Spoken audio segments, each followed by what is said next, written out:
Tsubepa, 5e prince, donc on va un peu parler d'elle. Elle est toujours dans sa suite 1005, elle a pas trop bougé, on n'a pas eu beaucoup de affaire à elle jusque-là. C'est plus, on va dire, elle pose ses pions, donc elle est plutôt du genre être très analytique, très dans la réflexion, et c'est plutôt une bonne chose actuellement. Elle a aussi personne vraiment de très utile pour le moment, sauf bon, bah, on en reparlera de Longhi. Et actuellement, Maor qui vient d'obtenir le Nen grâce à sa croix Pika. Mais elle-même, Tsubepa, dit que Maor, pour le moment, elle peut pas trop compter dessus encore pour sa garde de Nen, on va dire, sa défense de Nen. Donc voilà, pour le moment, elle dit qu'elle a besoin absolument de Kurapika, et que comme Maor dit que il a obtenu le Nen, elle le croit, et elle dit qu'il faut absolument que d'autres gardes soient envoyés pour obtenir le Nen dans une prochaine session. Donc elle est plutôt en bon terme avec Serinich et Kurapika, ça se passe plutôt bien pour le moment, même si le début a été un petit peu compliqué avec Maor et tout ça, mais maintenant ça va un petit peu mieux, et elle veut vraiment l'avoir comme partenaire. Alors, c'est important, je reviendrai là-dessus. Mais juste pour expliquer que actuellement, elle cherche quand même à s'attaquer aux 3 premiers, donc Benjamin, Camilla et Corail, qu'elle considère comme les plus dangereux, alors que les princes on va dire qui sont plus jeunes, pour le moment, c'est pas trop sa priorité. Alors, elle a une bête spirituelle protectrice qui lui permet de créer une variété de drogue, de choses comme ça dans son corps grâce à un N de type transformation, avec ce qu'ils appellent le type collaboratif. Alors, c'est un peu, encore une fois, c'est un N qu'on connaît pas d'avant, donc en réfléchissant et en s'appuyant un petit peu sur ce qui est écrit, et notamment la version japonaise, on peut comprendre que elle cherche des partenaires scientifiques pour l'activation de la capacité, mais que actuellement on sait que la bête spirituelle protectrice est assez discrète, dans le sens où elle apparaît pas. Elle est apparue au début lors de la cérémonie, et puis après on l'a plus jamais revue, sauf quand c'était le narrateur qui parlait, mais bon, rien à voir. Donc là, actuellement, elle est apparue au début, la bête de naine, et là, elle ne réapparaît pas. Donc je pense qu'il faut que cette condition soit remplie de probablement que il n'y ait pas d'espion, ou en tout cas que Ryan, qui est normalement actuellement dans la suite 1005 avec Tsubepa, soit remplacé, ou je sais pas. En tout cas, la bête spirituelle garde la personnalité de Tsubepa, et donc ne se montre pas. À ce moment-là, si elle arrive à se débarrasser de Ryan, si Tsubepa arrive à se débarrasser de Ryan, peut-être que elle pourra avoir cette collaboration, et donc pouvoir créer donc ces fameuses drogues, ou peu importe ce que c'est. En gros, c'est une collaboration qui est nommée comme scientifique dans la version japonaise, donc et potentiellement avec une des personnes qui font partie de sa brigade scientifique, parce que Tsubepa est clairement côté scientifique, donc on l'a déjà vu tout au départ, la première fois qu'on la voit, on les encadrer, on voit qu'elle est en train de faire de la chimie. On la voit avec un tableau blanc avec plein de formules derrière, etc. Elle est toujours sur son ordi. Donc clairement, elle est dans l'aspect scientifique des choses très, très réfléchie. Et lors des interviews de Togashi, quand on voit un petit peu dans le Jump Ryu toute cette liste de personnages que Togashi a créé dans le bateau, donc il a une liste pour chaque prince de tous les collaborateurs. Il a dit que tous ne seront pas développés, mais bon, ça lui permet d'avoir des personnages qui sont en arrière-plan, et s'il a envie de les utiliser plus tard, il pourra dire qu'ils étaient toujours là depuis le début. En tout cas, dans cette liste, on avait une ligne composée de 5 personnes, et c'était écrit que c'était des scientifiques. Donc ces personnages-là, on en a vu un qui a été nommé, je ne pouvais pas lui donner une clé USB, il s'appelle Eisen, encore un prénom un peu allemand, et c'est pas le premier qui a un nom allemand, avec Kaiser et puis Steiner, etc. Bref. Et en tout cas, apparemment, d'après justement cette liste, il y aurait certaines Komiya, je crois, qu'on a un petit peu vu, enfin, je sais pas si on l'a vu vraiment, mais bon, une fille à lunettes avec des tresses, etc. Et 3 autres dont on a plus ou moins les noms, Nadas, Pitax, et puis dont on sait pas trop. C'est un peu flou. En tout cas, ce seraient des personnages qui potentiellement seraient donc ces scientifiques qui sont nécessaires pour créer, enfin pour utiliser la bête de naine. Et à quoi ça pourrait servir? Bah bon, je pourrais se dire que ça peut créer peut-être des poisons ou justement des drogues difficiles à obtenir sur le bateau parce que bah elles ont quand même été le bateau a été même un petit peu vérifié, même si en tout cas le premier étage à mon avis il doit pas y avoir trop de drogue ou de choses comme ça qui circulent, enfin, je sais pas, mais ou de poison.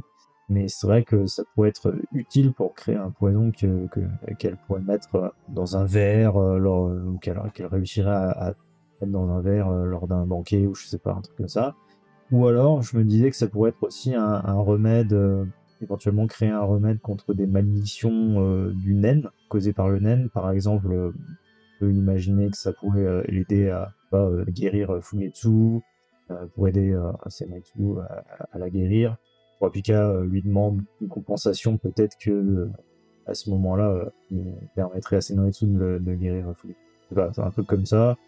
Ou alors, imaginons, comme c'est des malédictions, on a toutes les malédictions créées par les gardes du deuxième prince, où on sait qu'il y a le pouvoir aussi du septième prince Lazarus, dont je parlerai un peu plus tard, qui pourrait, je sais pas s'il y a moyen de faire un anti-malédiction ou un truc comme ça, qui serait intéressant contre des pouvoirs de naine. Donc contrairement à des capacités style Bonnet qui a besoin de quelqu'un pour alimenter sa moto en naine, là elle aurait besoin de peut-être quelqu'un qui ne maîtrise pas le naine. Là on serait sur vraiment quelqu'un de scientifique qui n'a aucune connaissance du naine, et c'est pour ça que ce serait un collaborateur et non pas un joint type comme par exemple Bonnet. Voilà, donc ça c'est pour Tsubepa. Actuellement elle est donc du genre à vouloir attendre de voir ce qui se passe. Et ça pourrait être intéressant qu'elle possède le naine aussi, mais je me dis elle est pas aussi douée que Tseinis, donc je pense pas, à moins qu'elle-même participe au cours de Kurapika, je pense pas qu'elle obtienne le naine assez facilement. Et si elle fait un cours avec Kurapika, elle risque de se faire buter quoi dans le cours. Donc c'est peut-être pas la meilleure solution, alors, à moins que elle arrive à dire à Kurapika, non mais on fait un partenariat, je fais garder Wobble par la moitié de ma garde pendant que toi tu m'apprends le naine ou un truc dans le genre, tout seul quoi, toute seule. Peut-être, mais je suis pas sûr que Kurapika décide d'accepter ce genre de deal, parce que lui ce qu'il veut c'est éviter que tout le monde de castagne, donc pour le moment il est bien content qu'il y ait des cours sur le naine, mais des cours de groupe avec un peu tout le monde. Que ça pousse un peu tout le monde à éviter de se foutre sur la gueule pendant ce temps-là. En tout cas, Tsubepa, elle pourrait avoir une analyse assez intéressante du naine, de manière approche scientifique, à partir de rien, on va dire. C'est une approche qu'on n'a jamais eue encore. Quelqu'un qui connaît vraiment rien, mais qui va se dire bon, qu'est-ce qui va se passer à ce moment-là, une fois que peut-être Maor lui aura expliqué un petit peu les tenants et les aboutissants de ce que c'est le naine, parce que là pour le moment en classe de Kurapika ils ont pas encore appris ce que c'était le Hatsu, etc. Ils ont plus ou moins une connaissance qu'il y a des techniques spéciales, machin, mais j'ai pas l'impression qu'ils aient appris le Hatsu. Et en même temps on est qu'au 10e jour, je crois qu'ils ont commencé dès le 2e jour, donc ça fait... en gros, il reste encore quelques jours avant la fin de la première session. Et peut-être que Kurapika à ce moment-là va leur apprendre vite fait le Gyo, le machin, mais peut-être qu'il va faire juste des cours magistraux, il va dire voilà ce qui existe. Maintenant, démerdez-vous, je vous ai fait débloquer le naine. Maintenant, voilà ce qui existe, ce qui est possible de faire avec le naine, et basta.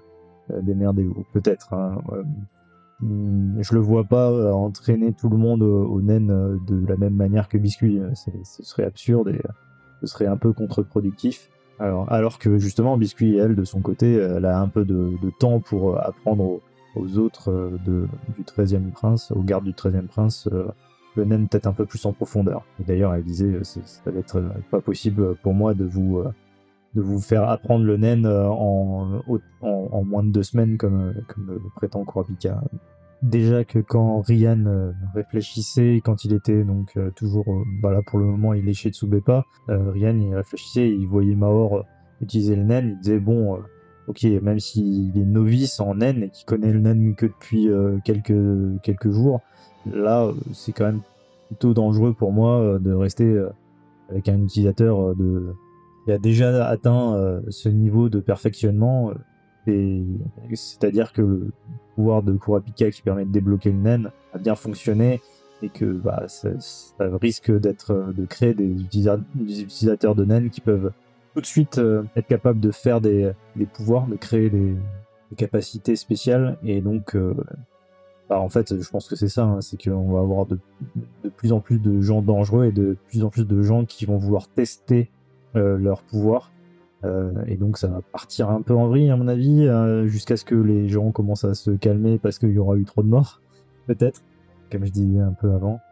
Mais Maor, il a l'air d'être plutôt du genre à être calme, et voilà, donc en plus c'est le capitaine des gardes de Tsubeppa, donc lui il va probablement rester un moment pour donc expliquer un petit peu ce que c'est que le naine Tsubeppa pour qu'elle puisse faire des analyses, comprendre un petit peu comment ça fonctionne.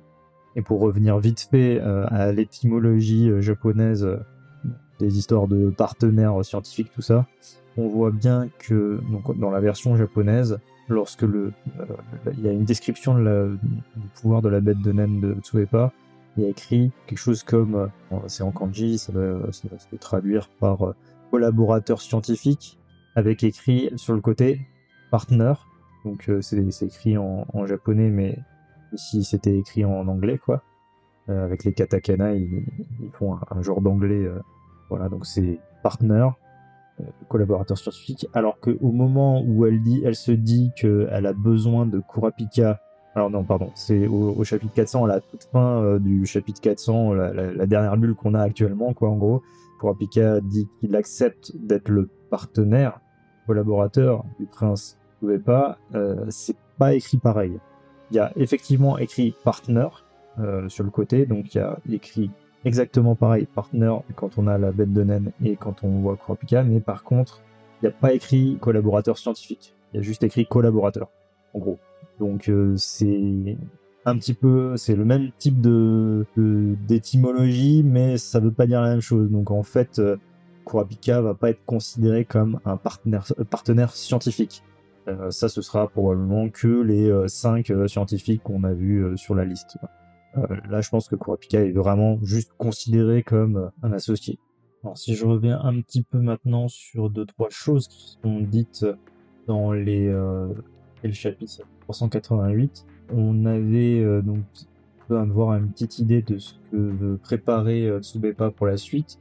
Elle voudrait une liste des transferts des membres du groupe de Benjamin pour savoir un petit peu qui aurait tué le 8e prince. Le problème, c'est que Benjamin, il pourrait juste dire oui, mais ça, c'est du secret défense militaire, donc t'as essayé de nous pirater et t'es envoyé. Je sais pas, enfin bon, il peut faire un truc pour rebalancer les suspicions sur Tsubeppa, donc elle se dit que ça vaut pas le coup de faire ça. Par contre, ce qu'elle va faire, c'est elle va demander à la garde de Douazul, sa mère, d'envoyer un espion pour voir où en est le prince Sare Sare, là, le 8e prince, parce qu'il est considéré pas comme étant mort, mais comme étant malade, même si la plupart des gens savent qu'il est mort maintenant. Et du coup, il envoie un garde en tant qu'espion pour savoir ce qu'il en est. Peut-être qu'il en apprendra plus sur comment a été tué Sare Sare. Notamment, justement, on sait qu'il a été tué par Ushui. Donc ça pourrait être intéressant qu'il sache ça. Par contre, le problème d'envoyer un garde de sa mère, c'est que Kamiya sera forcément au courant. Et donc, bon, Tsubeppa se dit que finalement, c'est pas très cher payé si ça permet d'obtenir des informations. Voilà. Et maintenant, on va parler un petit peu de Longhi, donc qui est cet utilisateur de Nen qui s'est dévoilé en tant qu'utilisateur de Nen dans la dernière case du chapitre 400. Donc dès qu'on a vu ça, même moi au début, je me suis dit bah c'est forcément lui qui est l'utilisateur de Silent Majority. Et après, en réfléchissant, je dis que c'est peut-être pas forcé. Déjà, j'aimerais bien comprendre en quoi ce serait intéressant pour lui de se dévoiler en tant qu'utilisateur de Nen et donc potentiellement l'utilisateur de Silent Majority, en tout cas du tueur parmi tout le monde. Donc je pense que s'il ne l'est pas, il va certainement le dire tout de suite. Il va dire non, moi je voulais vous montrer que je suis pas le tueur et peut-être dévoiler sa capacité. Je fais et c'est peut-être pour ça que Kurapika l'a accepté à la fin du chapitre 400, dit ok, j'accepte de prendre Tsubepa comme partenaire parce que j'ai compris que ok, t'es un utilisateur de Nen, je voulais pas te dévoiler, j'ai vu ta capacité, je sais que maintenant t'es pas le tueur, donc ok, je te fais confiance. Je vois pas Kurapika faire confiance autrement, en fait. Ou alors, sans faire ça, peut-être qu'il peut juste utiliser son haine sur l'eau pour dévoiler qu'il est, je sais pas, de type renforcement ou un truc comme ça qui n'aurait rien à voir avec les serpents blancs qui ont été matérialisés. Mais il me semble qu'à la fin du chapitre 400, il dit que inutile de me faire passer la cérémonie de l'eau, donc parce que je suis déjà un utilisateur de Nen. Donc bon, il a probablement pas fait tout de suite, ou alors on a entre le moment où il dit qu'il est déjà un utilisateur de Nen et le moment où Kurapika parle d'un accord, peut-être qu'il s'est passé un truc entre temps que Togashi a pas dévoilé. Il se trouve que dans les carnets de Togashi pour présenter les 10 prochains chapitres, carnet de dessins de vite fait qui ont été dessinés vite fait. On avait vu ça dans un tweet un jour. Je crois que c'était il y a 2 ans ou un truc comme ça. On voyait encore dans le prochain chapitre, le début du chapitre 401, qu'il y avait encore une discussion entre Bill, Kurapika et Longhi. Puisque au début, on pensait d'ailleurs que c'était pas Longhi, mais que c'était vu qu'on le voyait de derrière, on voyait ses cheveux et on pensait que c'était Oito. Parce que clairement, on voit bien la tête de Kurapika et de Bill, donc là, on se doute que c'est Longhi maintenant. Donc je pense que ça va tout de suite enchaîner sur ça, dans le 401, sur pourquoi, du comment on en est arrivé là, et notamment peut-être que si Longhi a des bons arguments qui lui permettent d'affirmer qu'il n'est pas l'utilisateur de ces serpents blancs, machin, dans ce cas-là, Kurapika lui ferait confiance. Ou alors, ce serait parce que il a dévoilé pourquoi il utilisait les serpents blancs. Moi, je trouve que ce serait un petit peu dommage. Moi, j'en parlais un petit peu pendant ma vidéo sur Silent Majority. Je disais que ce serait un petit peu dommage de révéler tout de suite qui est l'utilisateur de Silent Majority, alors que c'est un petit peu devenu un genre de qui a tué, donc un genre de Cluedo dans la classe de Nen. Donc ce serait un peu dommage que ce soit lui. Alors que si c'était quelqu'un d'autre et que nous on apprend que c'est pas Longhi, que ça nous permet d'éliminer Longhi, dire qu'il y a un autre mec qui utilise le Nen, mais c'est qui? C'est pour ça que j'avais émis l'hypothèse que c'était un des membres du 9e prince. Bref, en tout cas, je voudrais bien savoir à quoi ça sert que Longhi actuellement se dévoile en tant qu'utilisateur de Nen. Parce que manifestement, il aurait pu très bien juste passer la cérémonie de l'eau comme tout le monde, ne pas révéler qu'il était un utilisateur de Nen avant et continuer de tuer les gens avec les serpents blancs. Là, il a l'air quand même, d'après ce qu'on voit, d'être dévoué au prince Tsubepa, même si Tsubepa ne savait pas qu'il était un utilisateur de Nen, je pense. Hein. S'il était utilisateur de Nen, il n'aurait pas toutes ces réflexions à propos du fait qu'il aurait besoin de Maor comme étant... Enfin, que pour le moment, Maor peut pas le défendre, etc. Il aurait dit, mais en fait, Longhi, il peut me défendre, il n'y a pas de souci, quoi. Et peut-être que si Longhi connaissait déjà le Nen, il n'aurait pas envoyé Longhi au cours de Nen. Ou alors c'était juste en tant qu'espion. Mais bon, j'ai l'impression que Tsubepa veut vraiment Kurapika comme étant un partenaire, donc c'est peut-être pas la meilleure idée de l'envoyer soit en tant qu'espion, ou soit en tant que tueur. Je comprends pas en quoi c'est intéressant pour Tsubepa de tuer des gardes pendant les cours de Nen. Et je vois pas en quoi c'est intéressant qu'il envoie Longhi tuer. Alors à moins que ce soit Longhi qui le fasse de lui-même, pour des raisons à lui, je sais pas, mais ça m'échappe un petit peu. Si je suppose que Longhi n'est pas utilisateur de Silent Majority et qu'il a prouvé qu'il ne l'était pas, dans ce cas-là, ce qu'il veut, c'est peut-être renforcer le lien entre Tsubeppa et Kurapika. Il a l'air d'avoir plutôt réussi, mais peut-être aussi qu'il veut pas il voulait pas que Tsubeppa soit au courant pour une raison ou pour une autre, j'en sais rien, c'est assez flou ça. J'ai du mal à comprendre cette relation entre Tsubeppa et Longhi. Il y a un truc qui m'échappe, je comprends pas en quoi c'est intéressant pour Longhi de ne jamais révéler que ce soit à propos du naine. Mais c'est un peu comme Theta et Sarkov. Bon, le naine reste quelque chose de peu divulgué, mais quel est l'intérêt pour des gardes de ne pas parler d'un truc aussi important que le naine à leur patron, si je puis dire. Bon, ça reste un mystère pour le moment qu'on n'a pas encore eu, ou alors c'est juste que Togashi veut créer son... Voilà, il veut faire ça comme ça, et son histoire nécessite que des gens de haut rang ne connaissent pas le naine.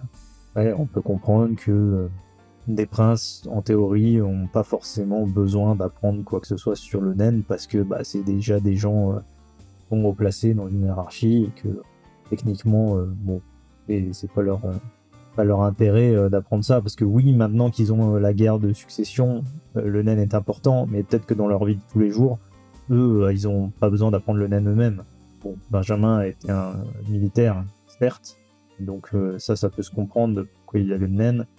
Camilla, bon, éventuellement, elle est plus vieille que les autres, peut-être que avec toutes ces histoires, elle a commencé à apprendre l'existence du naine et à vouloir le développer. Mais les autres, bon, c'est des princes, c'est des gens qui sont haut placés, ils n'ont pas forcément besoin. Oui, il y a des gardes, et les gardes, peut-être que certains gardes ont voulu tout garder secret pour ne justement pas déranger les princes, tout simplement. Je veux dire, c'est un truc qui a un peu à voir avec les arts martiaux, les trucs comme ça. Pas forcément besoin d'embêter les princes avec toutes ces histoires. C'est à eux justement d'être là pour protéger les princes. C'est peut-être que pour ça que ni Theta, ni Longhi, ni Sarkov ont dit qu'ils avaient le naine, leur prince. Donc pour le futur de Tsubeppa, si on s'en tient à ce que dit le roi, il a dit que ça sert à rien d'avoir une bête spirituelle protectrice avec des crocs et des griffes, qui sert pas spécialement, qui est juste là pour la baston. Pour le coup, Tsubeppa a une bête de naine plutôt utile, justement pour créer des produits chimiques, des poisons, des trucs comme ça. Donc elle rentre pas vraiment dans cette idée de bête de naine qui serait puissante juste d'un point de vue attaque, qui serait plus utile pour des méfaits, ou justement des produits chimiques, des produits qui seraient peut-être utiles pour quoi que ce soit, hein, peu importe ce que c'est, mais voilà. Par contre, ça fait pas ça fait pas de la bête spirituelle quelque chose de très utile pour un futur royaume. Sauf si ça lui permet de créer une drogue spécifique qu'elle revend ou un truc dans le genre. Après, ça peut quand même permettre au royaume de perdurer, mais bon, créer des produits scientifiques grâce aux naines, derrière, ça a une utilité, moi je pourrais dire ça, elle pourra pas de toute façon créer ce genre de choses à l'infini. Ça va être un par un, une utilité par une utilité. Peut-être que justement, il y a certains produits chimiques qui pourraient, comme le prince Lusurus, faire des hallucinations de naines ou des trucs comme ça. Pas en elle-même, je la vois pas gagner, mais je la vois pas non plus mourir très rapidement. Elle a l'air d'être quelqu'un qui est très en retrait, donc et puis plutôt intelligente parce que elle va essayer de se renseigner au max sur le naine. Et elle commence déjà à faire des plans, à essayer de comprendre comment ça fonctionne, etc. Donc elle est plutôt en bonne voie pour résister en tout cas. Puis voilà, avoir l'aide de Kurapika, tout ça. Mais je pense qu'à un moment donné, peut-être que Kurapika va en vouloir un petit peu plus, dire ok, on collabore, mais aidez-moi à la protection de Wobble, j'aurais besoin d'approcher le quatrième prince, trouvez-moi un moyen d'approcher le quatrième prince, un truc dans le genre, enfin ce serait intéressant. ou alors justement j'ai besoin que la bête de naine crée un truc en particulier. Si à un moment donné, Tsubeba finit par comprendre à quoi sert sa bête de naine, parce que pour le moment, il ne sait pas. Ryan de son côté, donc il est chez Tsubeba, mais il est pas content d'être chez Tsubeba d'après ce qu'il raconte. Il a l'air, du coup j'en ai pas beaucoup parlé pendant le Premier Prince, pendant la discussion sur le Premier Prince, mais ce qu'il veut c'est aller chez Arkenberg, essayer de trouver quel est son naine. Il pense aussi à Kurapika. Le problème c'est que Kurapika il pense que Kurapika a 5 capacités différentes, ce qui est très compliqué avec Predator, naine Predator, pour supprimer le pouvoir de Kurapika. Et puis de toute façon il y a peu de chances qu'ils comprennent à quoi sert le naine de la chaîne Jail et tout. C'est trop complexe, quoi. Il n'arrivera jamais à trouver sauf s'il voit vraiment Kurapika qui attaque la brigade avec sa chaîne Jail. Mais après, il faut qu'il sache ce que c'est que toutes les histoires avec la Steel Chain, le Stealth Dolphin. Enfin, c'est trop complexe. Il n'arrivera jamais à déterminer avec suffisamment de détails toutes les capacités de Kurapika pour pouvoir utiliser son Predator. Donc actuellement, il est chez Tsubeba, mais il n'est pas très content parce que justement il a un peu peur quand il voit que Maor commence à utiliser le naine et qu'il a envie d'aller chez Arkenberg, mais que son chef, donc Balsamico, l'a envoyé chez Tsubeba pour le moment pour le calmer un petit peu et qu'il comprenne pourquoi il y a eu le suicide de Shikaku, etc. Donc voilà, mais Tsubeba aime de toute façon pas qu'il y ait quelqu'un de la garde du Premier Prince. Ça, c'est un peu tous les princes, ils n'ont pas envie, mais ils n'ont pas le choix. À part évidemment Perinich qui a le droit de ne pas avoir de garde du Premier Prince, vu que c'est son frère direct et le deuxième fils de la première reine. Donc Tsubeba est embêtée par ça, mais en même temps, elle n'a pas d'autre espion puisqu'elle est la fille de la deuxième reine. Donc au final, elle a que Ryan comme espion actuellement. Mais si elle se rend compte qu'il y a quelqu'un d'autre qui est envoyé à la place de Ryan, peut-être qu'elle va pouvoir... elle va être un peu plus méfiante. Pour le moment, Ryan, il se contente d'être là et de réfléchir. Mais si elle arrive à comprendre que Ryan était d'abord chez Sare Sare, elle va peut-être prendre les devants pour trouver un moyen soit de le virer, soit de l'assassiner parce qu'il est trop dangereux, quoi. Et comme je disais, je pense que Ryan, ça m'étonnerait qu'on revoie encore son Predator, à moins qu'il trouve un moyen de l'utiliser sur un garde genre Longhi. On voit une deuxième manifestation de Predator. Ça pourrait être intéressant, mais on l'a déjà vu. Donc est-ce qu'on a vraiment besoin de voir plusieurs fois les naines de chaque... Là, on a compris à quoi ça sert, son Predator. On peut s'imaginer à quoi ressemblerait un Predator qui voudrait manger les chaînes de Kurapika, par exemple. Mais ça va pas... voilà, ça restera des bêtes de naines, des monstres, un petit peu comme le monstre de la bête Gané. Ça reste des monstres qui vont être créés à partir du naine. Nous, ce qu'on verra, c'est juste le monstre qui avale le pouvoir. Ça n'a pas un intérêt exceptionnel à part voir un petit peu la créativité de dessin de Togashi. C'est pour ça que pour moi, Ryan, actuellement, il est un peu en sursis et il risque, je pense, de soit se faire mettre au placard, soit mourir récemment sous peu. Mais cela dit, s'il meurt, sa capacité revient et Benjamin. Il peut toujours l'utiliser, Benjamin, par la suite. Donc voilà un petit peu pour Tsubeba. Je pense quand même qu'elle sera pas la gagnante et qu'elle risque de mourir parce qu'elle a l'air quand même d'être un petit peu trop gentille. Enfin, c'est pas vraiment de la gentillesse, elle est pas encore dedans, quoi. Elle est pas encore dans l'attaque comme le sont les autres. Elle est plutôt dans la défense et dans la recherche d'informations. Ça va lui permettre de survivre un moment, je pense, mais pas forcément très très longtemps.